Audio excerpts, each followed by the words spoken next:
సామాజిక న్యాయ JAC chairman professor Prabhanjan Yadav ఆధ్వర్యంలో జరిగిన బీసీ మహానీయుల జాతరలో పాల్గొన్న తెలంగాణ రాష్ట్ర జేబీసీ ఐక్యవేదిక అధ్యక్షులు బేరి రామచంద్ర యాదవ్ బీపీ మండల్ వారోత్సవంలో బీపీ మండల్ జయంతి ఉత్సవాలు భాగంగా తేదీ 25/8/2024 ఈరోజు ప్రొఫెసర్ ప్రభంజన్ యాదవ్ ఆధ్వర్యంలో రవీంద్ర భారతి ఫంక్షన్ హాల్లో బీసీ మహనీయుల జాతర ఉత్సవం సమావేశం జరిగింది.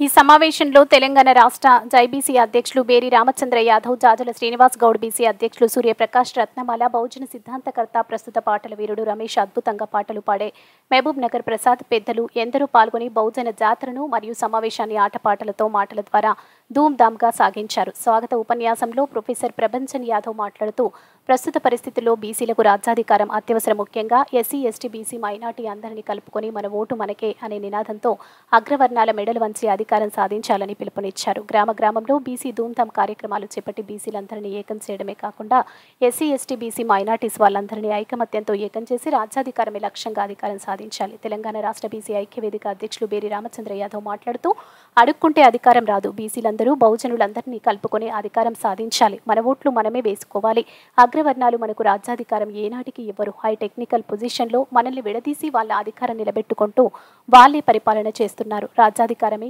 ఏకైక టానిక్, పేదలు, గిరిజనులు, ముఖ్యంగా ఎస్సీ, ఎస్టీ, బీసీలందరూ పేదరికం అనుభవిస్తే అగ్రవర్ణాలు ధనస్వామ్యంతో ధనంతో ఓట్లు కొని నోట్లతో రాజ్యాధికారం నడిపిస్తున్నారు.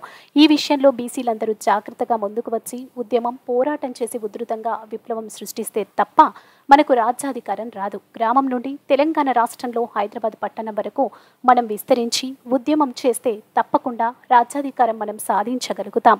ఇందులో భాగస్వామ్యం కావాలని, బహుజన రాజ్యమే మనకు ముఖ్యమని ఎస్సీ, ఎస్టీ, బీసీ, మైనార్టీలకు రామచంద్ర యాదవ్ పిలుపునిచ్చారు. మరొక విషయం, బీసీలందరూ ఏకతాటిపైకి వచ్చి మన ఓటు మనమే వేసుకుంటూ ఆ రకంగా ముందుకెళ్ళి జనాలను పోగు చేయాల్సిన అవసరం ఉంది. గల్లీ నుండి ఢిల్లీ వరకు కూడా బీసీలు ఏకం కావాల్సిన అవసరం ఉంది అని చెప్పడం జరిగింది.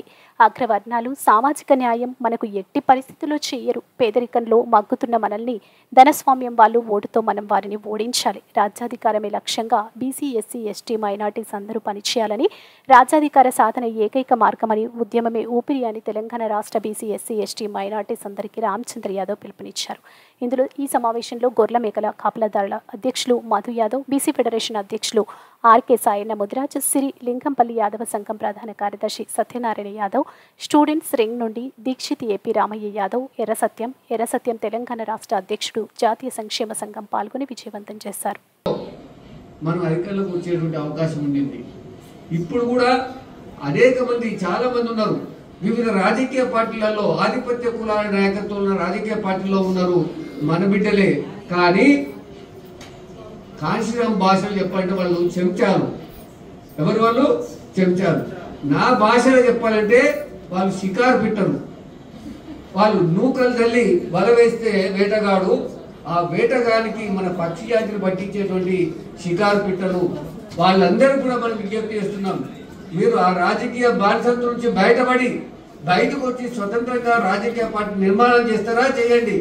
లేదంటే మేము ఉద్యమకారులం, మేధావులం, కవులు, కళాకారులం, మేమే ఒక రాజకీయ పార్టీని అనౌన్స్ చేస్తాము, ఆ పార్టీలో మీరు సపోర్ట్ చేస్తూ మా వెనకాల నిలబడే పరిస్థితి వస్తుంది అని చెప్పి ఈ సందర్భంగా వాళ్ళకి తెలియజేస్తున్నాం. మిత్రులారా, బుద్ధిమంతుడే పెద్ద కొడుకు. నాయకత్వ లక్షణాలు ప్రజల్లో అనేకం ఉన్నారు. ఇక్కడికి వచ్చిన వాళ్ళు ఒక్కొక్కరు ఒక్కొక్క 1000 మంది పెట్టాలని నేను భావిస్తున్నా. మనకు ఈ 1000 మంది ఇక్కడికి వచ్చిన వాళ్ళందరం కూడా ప్రతి పల్లెలో, ప్రతి మండలంలో ఎక్కడ మనం ఉద్యోగం చేస్తున్నా, ఏం చేస్తున్నా అక్కడ మహనీయుల జాతర, ఆట, పాట, మాట, బహుజన సాంస్కృతిక ఉద్యమాన్ని చేపట్టాలి. గత్తర లేపాలి. ఊరూరలో ఏం చేయాలి? గత్తర లేపాలి. గత్తర లేపి 2028-29 ఎన్నికల్లో తెలంగాణలో బహుజనులే రాజ్యం వెళ్ళాలి. బహుజన జెండాని గోల్కొండ మీద ఎగిరేయాలి. గొల్లకొండ, అది యాక్చువల్గా గొల్లలేనటువంటి కొండ, ఆ గొల్లకొండ మీద బహుజన జెండా ఎగిరేయాలి. ఇవాళ మూడు రంగుల జెండా అంటున్నారు. అది 3 రంగుల జెండా కాదు, 4 రంగుల జెండా.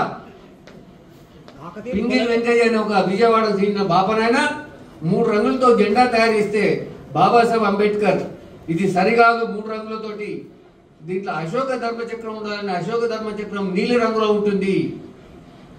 ఎన్ని రంగులు ఉన్నాయి? 4 రంగులు. కనుక నేను ప్లానింగ్ కమిషన్ ఆఫ్ ఇండియా ఢిల్లీలో పనిచేస్తున్నప్పుడు ఒక 6 ఏళ్ల అమ్మాయి రైట్ టు ఇన్ఫర్మేషన్ యాక్ట్ కింద ఒక క్వశ్చన్ అడిగింది. నేషనల్ ఫ్లాగ్ ని ట్రై కలర్ అని ఎందుకంటారు, దాంట్లో బ్లూ కలర్ కూడా ఉంది కదా, మీకు ఏమన్నా సమాధానం, మీకు ఏమైనా బుద్ధి ఉన్నదా, దీనికి సమాధానం చెప్పండి అని చెప్పి అమ్మాయి information right to information act కింద అడిగింది. మిత్రులారా గమనించండి, ఇక నుంచి అది త్రివర్ణ పతాకం కాదు, అది చాతుర్వర్ణ పతాకము. 4 రంగులు ఉన్నాయి అని మనం స్టార్ట్ చెప్పాల్సిన అవసరం ఉన్నది.